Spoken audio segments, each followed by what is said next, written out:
De retour de chez l'avocat, Bruno dit à Amanda qu'il vient de recevoir les papiers du divorce. Elle a l'air surprise et demande s'il va demander le divorce à Sandy aujourd'hui, mais il lui demande de se calmer, car il doit attendre le meilleur moment pour faire ça.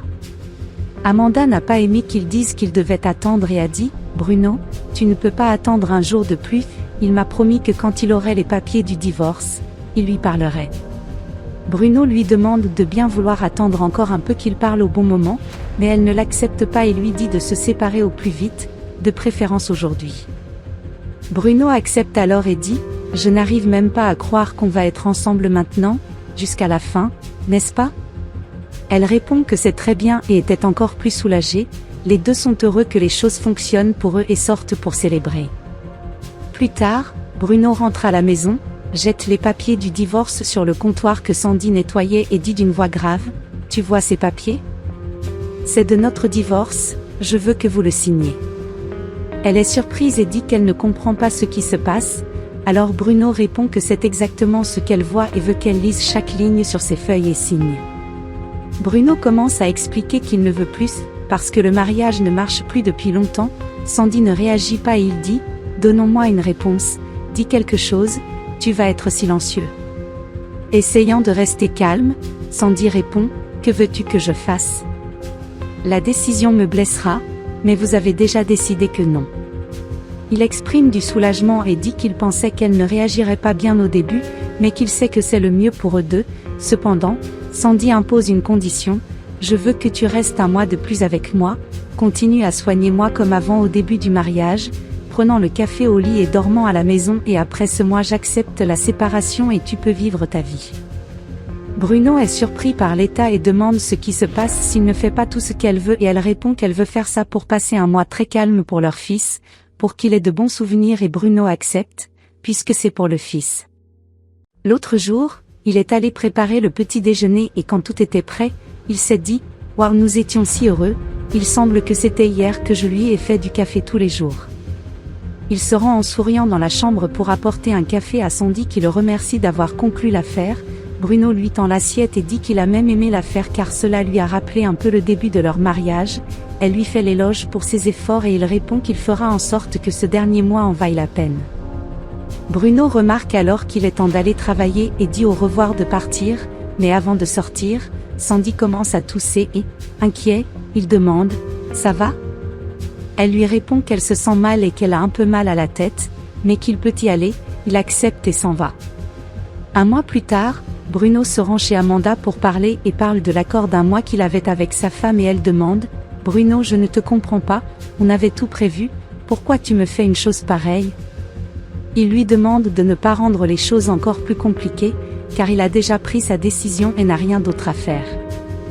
Amanda n'arrête pas de dire qu'elle ne le comprend pas. Bruno s'excuse et commence à expliquer à quel point ce dernier mois a été bon pour lui et qu'il ne veut plus abandonner la femme qu'il aime et son fils, qui veut continuer avec sa famille. Elle s'énerve avec tout ce qui se passe, crie « Quoi ? Vous l'aimez ?»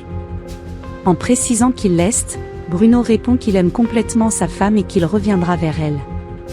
Amanda dit qu'elle comprend maintenant pourquoi Bruno a passé un mois entier sans aller chez lui juste pour passer du temps avec sa femme et Bruno répond « Justement, c'était un des meilleurs mois que j'ai passé avec elle. » Voyant qu'il n'y avait aucun moyen de le convaincre de rester, Amanda dit qu'elle n'a qu'une seule demande, qu'il reste seul avec elle pour la nuit et ensuite il pourra partir, mais Bruno refuse et dit « Non, je ne vais pas faire ça, ma femme devrait déjà être à la maison inquiète pour moi, d'ailleurs c'est déjà mon emploi du temps et je dois y aller. » Amanda insiste pour qu'il reste seul afin qu'il puisse se dire au revoir.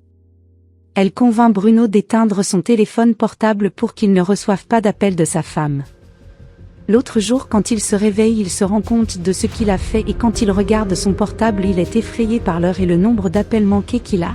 Il sort vite du lit et attrape sa casquette. Quand il part, Amanda se réveille et demande où il va. Bruno répond qu'ils ont déjà eu l'adieu et qu'il va maintenant chez lui pour rester avec la famille. Il lui demande de ne plus l'appeler et s'en va. Quand vous rentrez chez vous, vous sortez de la voiture et avant de monter, vous commencez à regretter ce que vous avez fait et à vous demander « Pourquoi ai-je accepté de faire ça ? J'aime ma femme et je dois lui dire la vérité pour vivre heureux. » Il prend les fleurs qu'il a achetées et entre.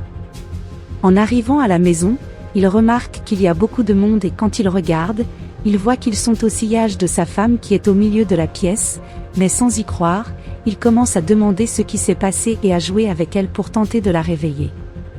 En haut. À ce moment, un garçon de la famille s'approche et demande « Où étais-tu ? Votre femme est morte avant l'aube, je n'arrêtais pas de vous appeler et vous n'avez pas répondu. » Bruno se met à pleurer désespérément et se demande ce qu'il adviendra de lui et de son fils maintenant. Prenant la main de la femme, il lui demande de lui pardonner où qu'il soit. Un mois avant ce terrible événement, Sandy était à l'hôpital et reçut la nouvelle suivante du médecin « Je suis vraiment désolée de devoir dire cela, mais malheureusement votre cancer est très avancé, il vous restera environ un mois à vivre, mais comme tu m'as demandé que je garde tout confidentiel, personne ne le saura. » Pleurant beaucoup, Sandy remercie le médecin d'avoir gardé le secret. Après le réveil de sa femme, Bruno monte dans la chambre, ému, sent un des vêtements de Sandy. À ce moment il trouve une lettre d'elle sur le dessus du lit qui dit « Bruno, si tu lis cette lettre, c'est que je ne suis plus là, je veux m'excuser de ne rien vous dire sur ma maladie. Je ne voulais pas t'inquiéter, je voulais juste que tu te souviennes de nous avec amour alors je t'ai demandé de rester encore un mois sans discuter. Nous étions une famille heureuse comme avant, je veux dire que je t'aime et que je n'ai jamais aimé quelqu'un comme ça, je pars heureux et reconnaissant d'avoir passé ces jours à tes côtés, tu ne sais pas à quel point je suis paisible suis en ce moment, merci beaucoup pour tout, je prendrai toujours soin de toi où que tu sois, je te souhaite seulement une vie heureuse.